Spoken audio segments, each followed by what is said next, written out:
नमस्कार विद्यार्थी मित्रांनो, MPSC एक्झाम गाईड या यूट्यूब चॅनलवर आपल्या सर्वांचे स्वागत आहे. आज आपण 31 मार्च 2026 रोजीच्या चालू घडामोडी बघणार आहोत. मित्रांनो, यामध्ये आपण 10 प्रश्न बघणार आहोत आणि शेवटी या 10 प्रश्नांची रिव्हिजन 2 मिनिटांमध्ये करणार आहोत. त्यामुळे तुम्ही हा व्हिडिओ शेवटपर्यंत बघा आणि तुम्हाला असेच रोज जर 10 प्रश्न हवे असतील तर तुम्ही नक्कीच MPSC एक्झाम गाईड या यूट्यूब चॅनलला सबस्क्राईब करा. भारताच्या पहिल्या हायड्रोजनवर चालणाऱ्या ट्रेनची यशस्वी चाचणी कोणत्या दोन शहरादरम्यान घेण्यात आली? तर याचे योग्य उत्तर आहे जिंद आणि सोनीपत. जिंद आणि सोनीपत.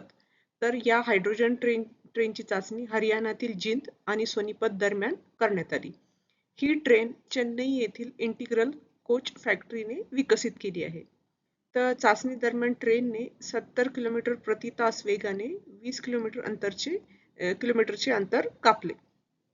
तर हा एक परीक्षेसाठी महत्त्वाचा प्रश्न आहे की भारताच्या पहिल्या हायड्रोजनवर चालणाऱ्या ट्रेनची यशस्वी चाचणी कोणत्या दोन शहरादरम्यान घेण्यात आली? ते दोन शहर आहे जिंद आणि सोनीपत. हा महत्त्वाचा प्रश्न आहे, हा परीक्षेला येऊ शकतो. पुढील प्रश्न बघू. अदानी पोर्ट्सने संकटग्रस्त जहाजांना मदत करण्यासाठी पोर्ट ऑफ रिफ्यूज कोठे कार्यान्वित केले आहे? तर याचे योग्य उत्तर आहे दिघी महाराष्ट्र आणि गोपाळपूर ओडिसा. तर भारताच्या 11,000 किलोमीटर सागरी किनाऱ्यावरील सुरक्षितता वाढवण्यासाठी हे पाऊल उचलले आहे. दिघी पोर्ट हे पश्चिम किनारपट्टीवरील मार्गासाठी तर गोपाळपूर पोर्ट हे पूर्व किनारपट्टीवरील मार्गासाठी नियुक्त केले आहे.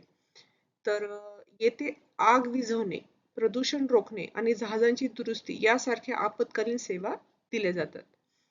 तर दिघी हे महाराष्ट्र आणि गोपाळपूर ओडिसा येथे पोर्ट ऑफ रिफ्यूज कार्यान्वित केले गेले आहे. पुढील प्रश्न बघू. हॉकी इंडियाच्या 8व्या वार्षिक पुरस्कार सोहळ्यात प्लेयर ऑफ द इयर पुरस्कार पुरुष हा पुरस्कार कोणाला मिळाला आहे? तर याचे योग्य उत्तर आहे हार्दिक सिंग. हा परीक्षे दृष्टीने महत्त्वाचा प्रश्न आहे. याचे योग्य उत्तर आहे हार्दिक सिंग. तर पुरुष श्रेणीत हार्दिक सिंग आणि महिला श्रेणीत नवनीत कौर यांना प्लेयर ऑफ द इयर 2025 या पुरस्काराने गौरवण्यात आले हॉकी इंडियाच्या 8व्या वार्षिक पुरस्कार सोहळ्यात. तर या पुरस्काराचे स्वरूप 20 लाख रुपये रोख असे आहे. तर माजी कर्णधार जफर इक्बाल यांना जीवन गौरव पुरस्कार देण्यात आला. तर हे पण नाव तुम्ही लक्षात ठेवा, जफर इक्बाल आणि हार्दिक सिंग हे नाव लक्षात ठेवा आणि नवनीत कौर हे पण नाव तुम्ही लक्षात ठेवा. तर आता पुढील प्रश्न बघू. राष्ट्रीय मागासवर्गीय आयोगाच्या नवीन अध्यक्ष म्हणून कोणाची नियुक्ती करण्यात आली आहे? त्याचे उत्तर आहे साध्वी निरंजन ज्योती. साध्वी निरंजन ज्योती. हा एक परीक्षेच्या दृष्टीने पण महत्त्वाचा प्रश्न आहे, हे नाव तुम्ही लक्षात ठेवा. साध्वी निरंजन ज्योती यांनी 18 मार्च रोजी कार्यकाळ संपलेल्या हंसराज अहिर यांची जागा घेतली. तर साध्वी निरंजन ज्योती यापूर्वी केंद्रीय ग्रामीण विकास राज्यमंत्री म्हणून यांनीही काम केले आहे. तर राष्ट्रीय मागासवर्गीय आयोगाच्या नवीन अध्यक्ष साध्वी निरंजन ज्योती. पुढील प्रश्न बघू. स्ट्रेट ऑफ हॉर्मुझ मधील व्यापारी अडथळे दूर करण्यासाठी संयुक्त राष्ट्राने कोणाच्या नेतृत्वाखाली टास्क फोर्स स्थापन केला आहे? तर याचे योग्य उत्तर आहे Jorge Moreira da Silva. Jorge Moreira da Silva. तर पश्चिम आशियातील संघर्षामुळे या सागरी मार्गावर होणारे परिणाम तपासण्यासाठी हा टास्क फोर्स बनवला आहे. तर जोर्गे मोरेरा दी सिल्वा यांची नियुक्ती या टास्क फोर्सच्या नेतृत्वाखाली हा टास्क फोर्स स्थापन केला आहे. तर हा टास्क फोर्स मानवी गरजा पूर्ण करण्यासाठी तांत्रिक यंत्रणा सुचवेल. पुढील प्रश्न आपण बघू. जल जीवन मिशन अंतर्गत सुधारणांसाठी सामंजस्य करार करणारे मेघालय हे कितवे राज्य ठरले आहे? त्याचे उत्तर आहे 12वे. तर मेघालय हे सुधारणांवर स्वाक्षरी करणारे भारतातील 12वे राज्य ठरले आहे. तर मेघालयने आतापर्यंत 83% नळ जोडणी पूर्ण केली आहे. तर या मोहिमेची मुदत वाढून आता डिसेंबर 28 पर्यंत करण्यात आली आहे. चला आता आपण पुढील प्रश्न बघू. मार्च 2026 मध्ये सोलापूर येथे झालेल्या 4थ्या महिला महाराष्ट्र केसरी कुस्ती स्पर्धेचे विजेतेपद कोणी पटकावले? तर याचे योग्य उत्तर आहे अमृता पुजारी. हा पण एक परीक्षेच्या दृष्टीने महत्त्वाचा प्रश्न आहे, हे नाव तुम्ही लक्षात ठेवा, अमृता पुजारी. 4थ्या महिला महाराष्ट्र केसरी स्पर्धेचे विजेतेपद त्यांनी पटकावले. तर कोल्हापूरच्या अमृता पुजारीने अंतिम लढतीत वेदिका ससानेचा 7-0 असा पराभव करून महाराष्ट्र केसरी होण्याचा मान मिळवला. अमृताने यापूर्वी हा किताब जिंकला होता, त्यामुळे ती डबल महाराष्ट्र केसरी ठरली आहे. तर अमृताला चांदीची गदा 51,000 रुपये रोख आणि 1 कार बक्षीस म्हणून देण्यात आली. तर ही स्पर्धा सोलापुरातील मैदानावर महाराष्ट्र राज्य कुस्तीगीर संघ आणि निर्जरा फाउंडेशन यांच्या वतीने आयोजित करण्यात आली होती. तर हा एक परीक्षेच्या दृष्टीने महत्त्वाचा प्रश्न आहे. चौथ्या महिला महाराष्ट्र केसरी कुस्ती स्पर्धेचे विजेतेपद अमृता पुजारी यांनी जिंकले आहे. पुढील प्रश्न बघू. ऑलिम्पिक पदक विजेता गुरजंत सिंग यांनी वयाच्या कितव्या वर्षी आंतरराष्ट्रीय हॉकीतून निवृत्ती जाहीर केली? तर याचे योग्य उत्तर आहे 31व्या वर्षी. पाठीच्या दुखापतीमुळे तरुण खेळाडूंना संधी देण्यासाठी गुरजंत सिंग यांनी वयाच्या 31व्या वर्षी निवृत्ती जाहीर केली.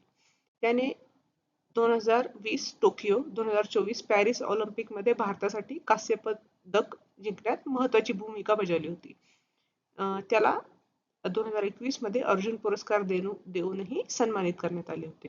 तर गुरजंत सिंग याने वयाच्या 31व्या वर्षी निवृत्ती जाहीर केली.